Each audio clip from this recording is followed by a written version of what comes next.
السلام علیکم ورحمۃ اللہ وبرکاتہ، نحمدہ ونصلی علی رسولہ الکریم، اما بعد فاعوذ باللہ من الشیطان الرجیم، بسم اللہ الرحمن الرحیم، رب اشرح لی صدری ویسر لی امری واحلل عقدۃ من لسانی یفقہوا قولی۔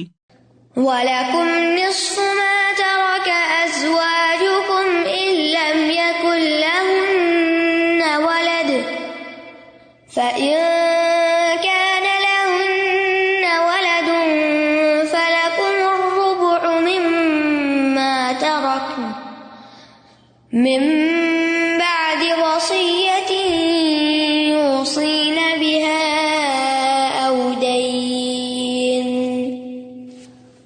وَلَهُنَّ الرُّبُعُ مِمَّا تَرَكْتُمْ إِن لَّمْ يَكُن لَّكُمْ وَلَدٌ فَإِن كَانَ لَكُمْ وَلَدٌ فَلَهُنَّ الثُّمُنُ مِمَّا تَرَكْتُمْ مِن بَعْدِ وَصِيَّةٍ تُوصُونَ بِهَا أَوْ دَيْنٍ وَإِن كَانَ رَجُلٌ يُورَثُ كَلَالَةً أَوْ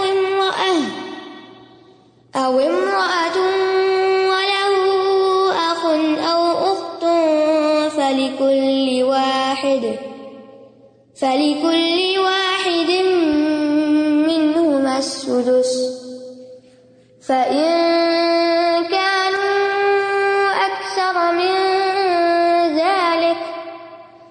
مِن ذَلِكَ فَهُمْ شُرَكَاءُ فِي الثُّلُثِ مِن بَعْدِ وَصِيَّةٍ يُوصَىٰ بِهَا أَوْ دَيْنٍ غَيْرَ مُضَارٍّ وَصِيَّةً مِّنَ اللَّهِ وَاللَّهُ عَلِيمٌ حَلِيمٌ۔ اور اگر تمہاری بیویاں صاحب اولاد نہ ہوں تو ان کے ترکے میں تمہارے لیے آدھا حصہ ہوگا، پھر اگر ان کی اولاد ہو تو تمہارے لیے ان کے ترکے میں سے چوتھا حصہ ہوگا، وصیت پوری کرنے کے بعد جو وہ کر جائیں یا ادائیگی قرض کے بعد۔ اور اگر تم صاحب اولاد نہ ہو تو ان بیویوں کے لیے اس میں سے جو تم نے چھوڑا چوتھا حصہ ہوگا، پھر اگر تمہاری اولاد ہو تو ان کے لیے ترکے میں سے آٹھواں حصہ ہوگا، وصیت پوری کرنے کے بعد جو وصیت تم کر جاؤ یا قرض کی ادائیگی کے بعد۔ اور اگر کوئی مرد یا عورت جس کا ورثہ لیا جا رہا ہو بے اولاد ہو اور اس کے ماں باپ بھی نہ ہوں مگر اس کا ایک بھائی اور ایک بہن ہو تو ان دونوں میں سے ہر ایک کا چھٹا حصہ ہوگا، پھر اگر وہ اس سے زیادہ ہوں تو وہ سب ترکے کے ایک تہائی میں شریک ہوں گے۔ یہ سب تقسیم وصیت پوری کرنے کے بعد جس کی وصیت کی جائے یا قرض کی ادائیگی کے بعد کسی کو نقصان دیے بغیر کی جائے گی۔ یہ اللہ کی طرف سے ایک وصیت ہے اور اللہ خوب جاننے والا بہت بردبار ہے۔ ترکے کی تقسیم کے بارے میں قرآن مجید میں 3 آیات ہیں، اور ان 3 آیات کے اندر مختصر الفاظ میں وہ اصول دے دیے گئے ہیں جن کی روح سے جتنے بھی وارث بنتے ہیں، ان کے مختلف سیناریوز جو بنتے ہیں، ان کو ان کا حق دلوا دیا گیا ہے۔ 2 یہ آیتیں ہیں اور تیسری آیت جو ہے وہ سورۃ النساء کی آخری آیت ہے۔ تو ان آیات کو اگر کوئی شخص اچھی طرح سمجھ لے تو وراثت کی تقسیم کا طریقہ کار بہت حد تک سمجھ میں آ جاتا ہے۔ پچھلی آیت میں حسب نسب کے اعتبار سے وصیت کی تقسیم کا طریقہ بتایا گیا تھا، اور اب زوجیت کے سبب یعنی شادی کے بعد کس کا کتنا حصہ بنتا ہے اس کی وراثت کا بیان ہے۔ یعنی جب اللہ تعالیٰ نے اولاد کی وراثت ماں باپ سے اور ماں باپ کی وراثت اولاد سے بیان کر دی تو ان دونوں فریقوں کی وراثت کو بیان کرنے کی اس وجہ کو بیان کیا جس کی وجہ سے وہ رشتہ دار بنے یا ان کے اندر اتصال قائم ہوا، اور یہاں ان کے حسب نسب کو نہیں بیان کیا گیا بلکہ سبب زوجیت بیان کیا گیا ہے۔ تو آئیے ہم دیکھتے ہیں، وَلَكُمْ اور تمہارے لیے یعنی مردوں کے لیے، نصف آدھا ہے، کس کا؟ ما ترکا جو چھوڑ جائے۔ کون چھوڑ جائے؟ ازواجکم تمہاری بیویاں، یعنی تمہاری بیوی اگر ورثہ چھوڑ جاتی ہے تو اس ورثے کا آدھا تمہیں ملے گا. کس صورت میں؟ کنڈیشنل ہے. ان لم یکن لہن ولد، اگر ان کی اولاد نہ ہو.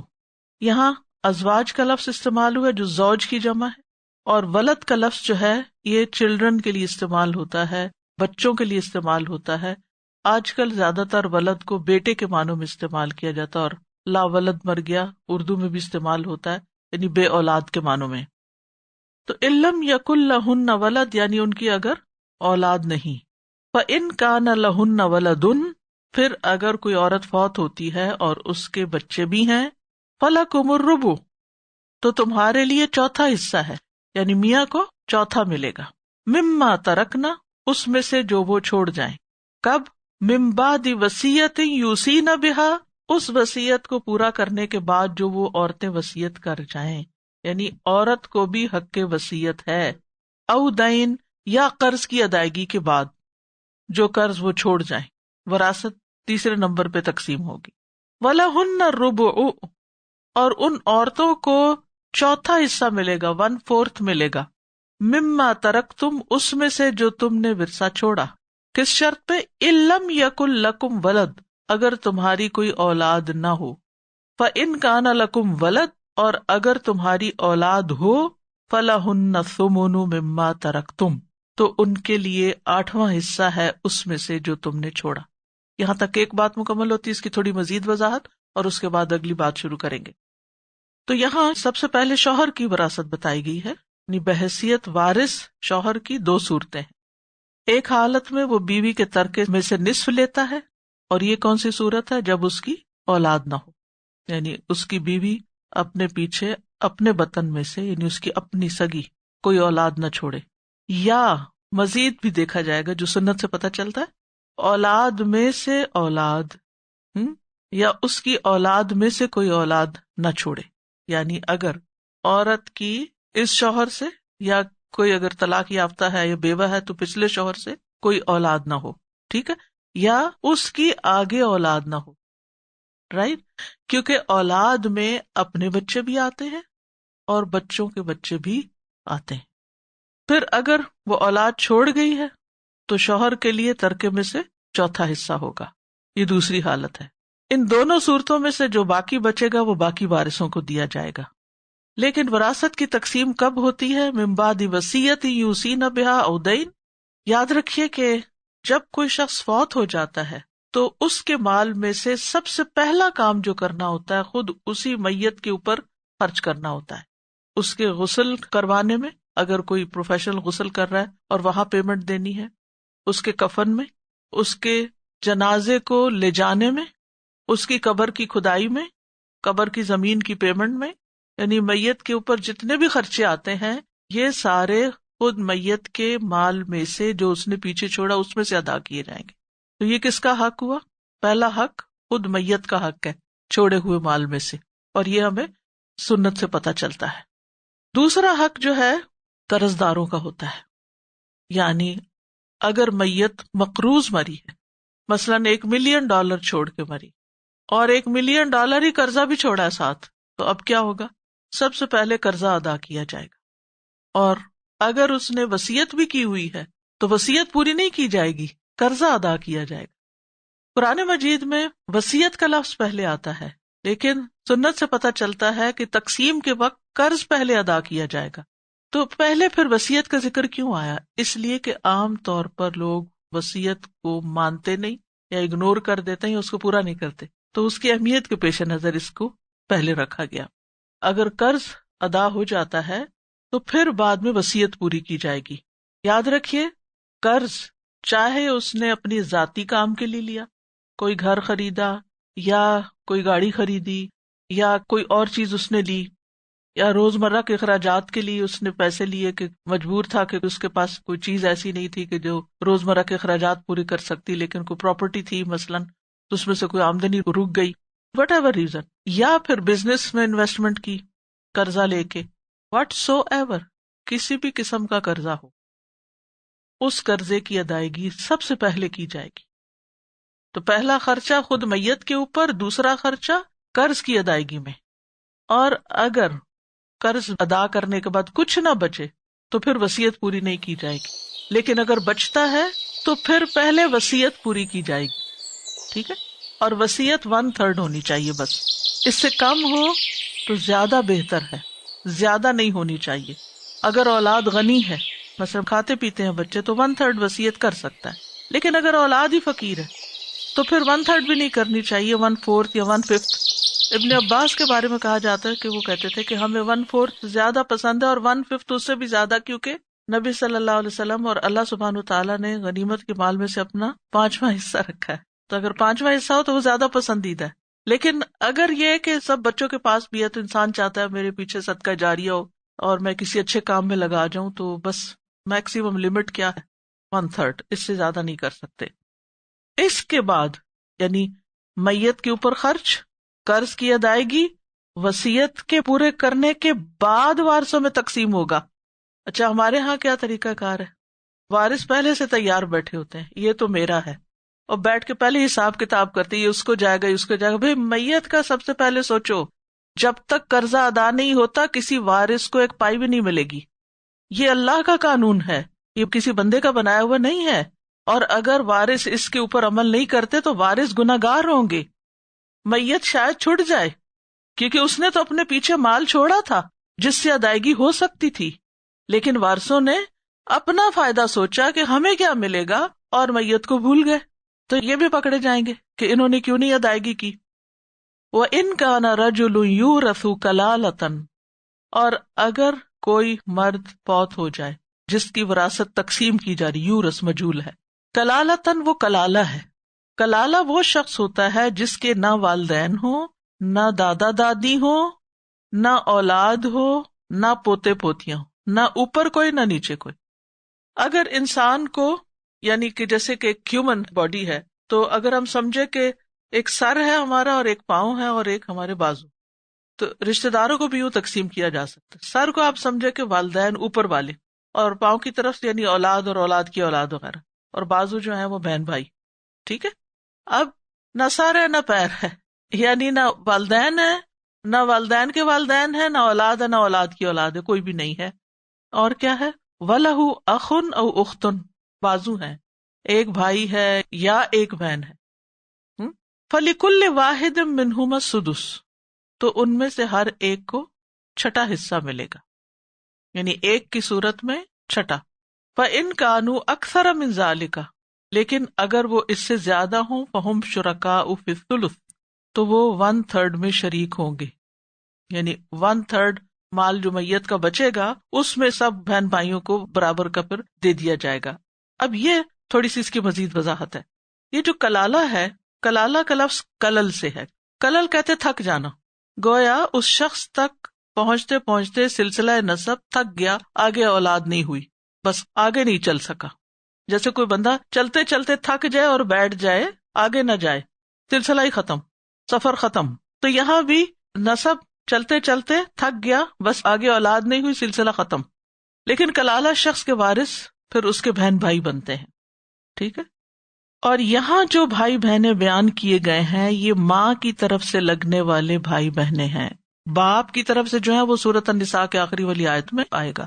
ٹھیک ہے، تو اخن اور اختن کا مطلب کیا ہے کہ صرف ماں کی طرف سے بھائی یا بہن ہو تو فوت ہونے والا جو کچھ چھوڑ گیا ہے اس میں سے ہر ایک کے لیے چھٹا حصہ ہوگا. اس میں مرد کو عورت پر برتری نہیں. ٹھیک ہے، یعنی دونوں کو چھٹا ملے گا کیونکہ وہ میت کے ساتھ تعلق رکھنے میں برابری پر ہیں. اور وہ کیا ہے؟ میت کا خالص مؤنث ہونا، کیونکہ ان کا تعلق ماں کی طرف سے.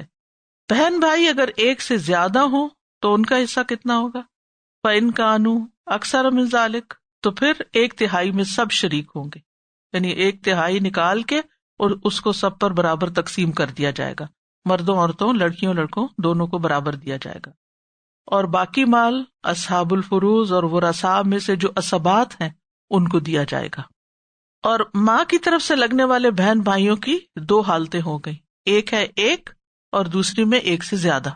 ٹھیک، یہاں بھی وہی قاعدہ، من بعد وصیت یوصی بها او دین غیر مضار، وصیت پوری کرنے کے بعد جس کی وصیت کی گئی یا قرض کی ادائیگی کے بعد بغیر کوئی نقصان پہنچائے. غیر مضار، یعنی جس شخص کی وراثت تقسیم ہونی ہے، یہ آیت اس کے لیے ممانعت کا فائدہ دیتی ہے کہ وہ اپنے ورثاء کو وصیت کرتے ہوئے اور قرضوں کی وجہ سے نقصان نہ پہنچائیں. ٹھیک ہے، یعنی وارثوں کو نقصان نہ پہنچائیں کہ پیچھے اتنا قرضہ چھوڑ جائیں کہ اس کی ادائیگی کے بعد بہت تھوڑا مال بچے، اور پھر اتنی بڑی وصیت کر جائیں کہ باقی اس میں کھپ جائے اور جو وارث رہ گئے ان کے لیے کچھ بھی نہ رہے. کچھ تو رہے گا لیکن بہت تھوڑا بچے گا، کیونکہ ایسی صورت میں جب انسان کی نہ والدین ہوتے ہیں نہ اولاد ہوتی ہے تو بعض اوقات بہن بھائیوں کے ساتھ بنتی نہیں، اور ایک وہ شریکہ والا بھی حساب کتاب ہو جاتا ہے. کئی دفعہ کچھ ناراضگیاں ہوتی ہیں یا بہت دوریاں کچھ ہوتی ہیں، تو انسان کہتا ہے میرا اپنا تو کوئی ہے نہیں تو ان کو کیوں میں دوں، لہٰذا وہ ان کو محروم کرنے کے لیے قرضہ بھی چھوڑ جاتا ہے اور وصیت بھی کر جاتا ہے، جس کا مقصد اس کی نیت اور ارادہ کیا ہے کہ وارثوں کو نقصان دو. تو یہاں پر کیا فرمایا؟ غیر مضارن، یعنی نقصان نہیں دیا جائے گا وصیت میں یا قرض کی وجہ سے ورثاء کو نقصان نہ پہنچایا جائے، ان کو محروم نہ کرے یا ان کے حق میں کمی نہ کرے اور ان کے حق سے زیادہ دینے کی وصیت نہ کرے. تو دونوں میں ہی یعنی غیر مضارن کا تعلق وصیت اور قرض دونوں سے ہی ہے. اور وصیت میں نقصان کی ایک صورت یہ بھی ہوتی ہے کہ 1/3 سے زیادہ کی وصیت کی جائے. ٹھیک ہے، اور اسی طرح وارثوں کے حق میں کوئی اور وصیت کر دی جائے کہ ان کو زیادہ مل جائے ایکسٹرا، تو یہ بھی نہیں کر سکتے. کر نہیں سکتے لیکن وہ کر گیا نا، تو اب کیا کرنا چاہیے؟ وارثوں کو اس کو انڈو کرنا چاہیے کہ سب کو رضامندی کے ساتھ کہ نہیں یہ تو ویسے ہی وارث ہے تو اس کے حق میں تو وصیت نہیں ہو سکتی. ٹھیک ہے، پھر اسی طرح یہ ہے کہ بعض اوقات محض وارثوں کا حق تلف کرنے کے لیے مرنے والا اپنے ذمے کسی ایسے قرضے کا اعتراف کرے جو ہے ہی نہیں، لیکن وہ ملی بھگت سے کسی کو کہا اس کو قرضہ شو کر دینا اور پھر یہ مال تم لے جانا اس طریقے سے، ویسے تو تمہیں ملے گا نہیں. یعنی پس پردہ بھی کوئی اس قسم کی ڈیلنگ نہ ہو کسی کے ساتھ کہ کوئی دھوکے سے مال لے جائے اور وارث محروم رہ جائے. غیر مضارن کا مطلب ہے وارثوں کو نقصان نہ دیا جائے. وصیۃ من اللہ، یہ اللہ کی طرف سے وصیت ہے.